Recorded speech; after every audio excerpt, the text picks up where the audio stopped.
everybody here to Podcamp on Sunday, day 2. And I hope everyone enjoyed first day of the Podcamp. There were some great sessions there. Today I want to be sharing about blogging, read all about it. I had an opportunity to share this talk last year and with another co-presenter, and we had a great time. So this year I want to do the same thing, but I brought a different co-presenter as well.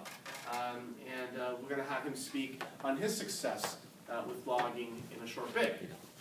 So I want to start a little bit about my story, and it was an interesting journey on how I got involved. In 2008, actually starting in 2003, I went out networking, met some great mentors, and really learned about business life and success. In 2008, I actually won a contest for an article, and I wrote it on volunteering, because I did a lot of that from 2003 to 2007, 2011. And so got this article, and a few friends responded. It was online. They said, "Great article." I said, "That's nice." So then I went to an event here in Toronto, and the Toronto Public Library had a section called the Small Business Express, where they were paying people to write articles, $200 per article. So I ended up writing 3 articles for them on mentorship, networking, and how to market and promote yourself. So okay, doing something, getting paid was a good thing. And actually, my mentor actually wrote 2 articles for them as well. They ended up stopping the program about a couple of years after that. But what happened is I took those articles and I leveraged them into speaking, paid speaking all over Toronto and Ontario, and ended up turning into a book. So little by little, it worked. And my goal is to show you how you can do that for yourself. It really is possible. And so I have Pagiamtzis from the Journeyman's Story blog. He's going to be speaking for 15 minutes on his journey with that. So I just want to go through a couple of things where you want people to read all about it. And it's definitely possible. I'm going to go a little bit about the back end of it on the last part of my presentation of how to do that using a couple of sites either from WordPress or if you're on Blogger. I started on Blogger, then I transitioned into WordPress. Because it's important how you do it. I also am a guest blogger on 4 other blog sites in Toronto. Blog for Staples Business Depot, Metroactive, Clemmer.com. They're both leadership organizations. And I've leveraged those articles into speaking as well. So again, it's not just doing it once, it's repurposing it to monetize it. It definitely is possible. Again, it's taking that information and using it. So I said my first blog was in 2008. I ended up leveraging it and getting results. So what I want to focus on is 3 things: expertise, leverage, and networking. Is we all have expertise. And I took expertise of networking and mentorship, wrote about it, and then I had actually fellow entrepreneurs said, you should go ahead and speak about it. So I was using the network that I had was actually encouraging me. And I think it's important. So all of us have that, and I've helped numerous women write blogs, then transition them into books. Okay, because they needed small steps, and you're going to get that from Patrick and his story as well. So whatever expertise it is, you can do it. So I've helped people who had experience in art, or in how to write better copy, write books. One of her names is Barb Sora. She wrote a book called You Write Like You Talk. And again, it all started with one conversation moving forward. But it's leverage. It's taking that and using it. So no matter what platform you're using, is sharing it. And I'll be talking on the social media side that you can share it, on LinkedIn, on Twitter, share it with your friends, email it to prospective people that you want to speak in organizations. This is what I've done. The lady yesterday, Julia Hines, was talking about press releases and how you can craft a press release, but put your blog or your information on the bottom of the press release.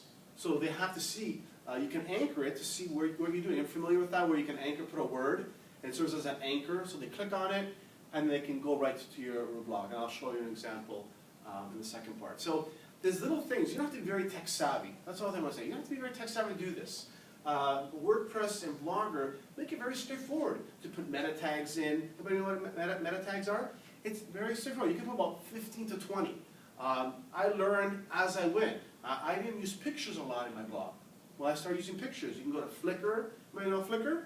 You can go to Flickr and put on the back of the pictures words for that photo. And there's a gentleman named Rob Campbell from Lenser who's talking about that. Yes, everyone know Rob Campbell? Oh, yeah. Yeah, so he talks about that. And so you're gonna need that. You're gonna need big expertise to do that. I think that it's straightforward. It may take a little bit of learning, but it is possible, and that's what I did. So the blog that I started in 2008 was basically about my story, my expertise, moving forward. And now I have about 31,000 views on my blog. Now, I don't know if it's high or low, but the goal is what the content was. So what I've done with my blog is a number of things. I wrote articles, that's fine. Then I wrote actually, I think, called a spotlight feature. Since 2011, I've been interviewing connections in my network and writing about them. I ask them 2 dynamic questions and they supply the answers, okay? What that brought is they took that link and they started promoting it to their network. And that really became an interesting thing to view the clicks and the link-throughs happening with that. So I did about 50 of those. So I was doing a couple a month. And then I was promoting events I was doing on there. I started doing book reviews 6 months ago, which really started taking off. And again, it was taking that thing that I had control over and repurposing and leveraging it. Okay, does it make sense from beginning to end what's happening? And it really is simple. It does take time. There's no doubt you have to make time to do it, right? But I think if you spend constructive time, you can make it happen. I'm saying I think that WordPress is probably a little stronger than Blogger in some ways as far as widgets and things like that. There's Themes. Themes, right? Now, that's fine, but you can also repurpose stuff. You can buy stuff off iStock and put it on there. WordPress can be emulated a website. You can create tabs on WordPress. A lot of companies use the WordPress platform for their website. A lot of people don't know that. You can create tabs in WordPress. You can create 6 tabs. I did a website on WordPress, and it worked well. So it is more adaptable. I'm saying you can do more on WordPress than you can on Blogger. Like, I kept my blog, that was the first one I started, so it kind of matured as a blog, so I couldn't really just leave it and go to WordPress. So if you're going to start one, use WordPress, or if you have your own site, do that. But again, it's going to take some time to mature. But what I firmly believe is the content you're using is more important. There was a couple presentations on content yesterday. Very interesting, and I think it's really important. So, and one of the things is SEO, and we talked about that. Google Alerts, see what people are talking about. So you can put networking, whatever crafts you're using, subscribe to networking to that. But the most important, again, is sharing with your network. Because only if you see it, that's not going to give you exposure. With the act of Twitter and other mediums, there's plenty of sites out there. I'm talking about the top 3. There's numerous sites. There's specific blog sites you can use, correct? Everybody knows you can Google and go to Stumble Upon. There's many sites. I was going to put a whole list of them, but really, you can just do your research, which one you do, which one you put it on there. And that's how many bloggers have succeeded in working and growing their blog exponentially, is because they went that route.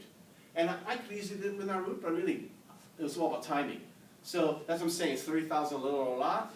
I think it's since 2008. It's good, right? So in site, that's what I want to see in general regarding it. Sort of the process.